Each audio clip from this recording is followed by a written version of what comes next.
सत्याचे 58 लाखच नोंदी आहेत, 48 लाख नाही. हे मी त्यावेळेस त्यांना ठासून विचारलं होतं.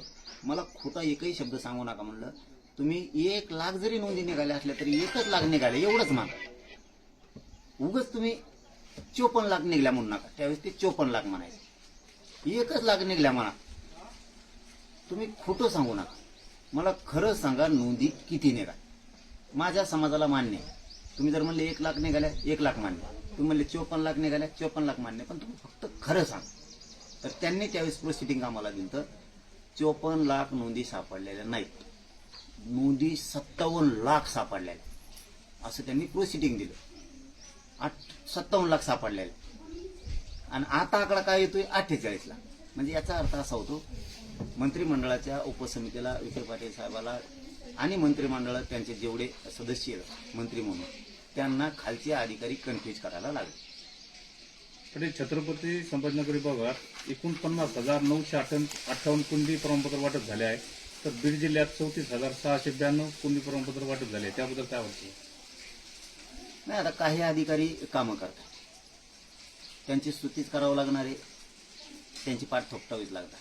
काही अधिकारी कुणबी नोंद सापडली की तातडीने त्याला कुणबी प्रमाणपत्र देऊन व्हॅलिडिटी पण देतात. तसं काही जिल्ह्यात असं होतं की नोंद सापडली, उदाहरणार्थ जन्म मृत्यूच्या दाखल्या किंवा अनेक कुठल्या वेगळ्या विषयात, तर काही अधिकारी जाणून बुजून म्हणणार याला महसुली पुरावा आहे. महसुली पुराव्यामध्ये जर सापडल्या तर मुद्दाम सांगणार तुमची वंशावळ जुळत नाही, तुम्ही त्याला ग्रामपंचायतचं काहीतरी द्या. म्हणजे जाणून बुजून काही जिल्ह्यामध्ये दिल्या जात नाही. याला सर्वस्वी जबाबदार अधिकारी आहे. सरकार त्यांच्यावरती कंट्रोल ठेवायला तयार नाहीये. मंत्रिमंडळाच्या उपसमितीनं विखे साहेबांनी आणि सगळ्या मंत्र्यांनी कंट्रोल ठेवलं पाहिजे अधिकाऱ्यांवरती. विशेष करून देवेंद्र फडणवीस साहेबांनी कंट्रोल ठेवलं पाहिजे. नोंदी जर कशातही निघू दे, नोंद निघाल्याचा अर्थ तो कुणबी आहे. आता काहीकडे पूर्वी राहणच नव्हते, पण तो शेती कसत होता लोकांच्या तिथं, म्हणून त्याच्या जन्म मृत्यूच्या दाखल्यावरती, शाळेच्या दाखल्यावरती कुणबी लिहिलंय. त्याचा काय दोष आहे?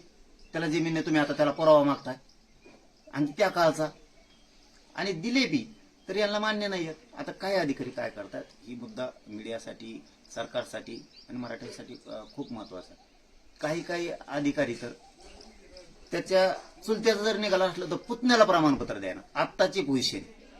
आता ह्या 1.5-2 महिन्यात अशी प्रयोग राबवा सुरू केला अधिकाऱ्यांनी, त्याच्या चुलत्याचं निघालं पुतण्याला देत नाही.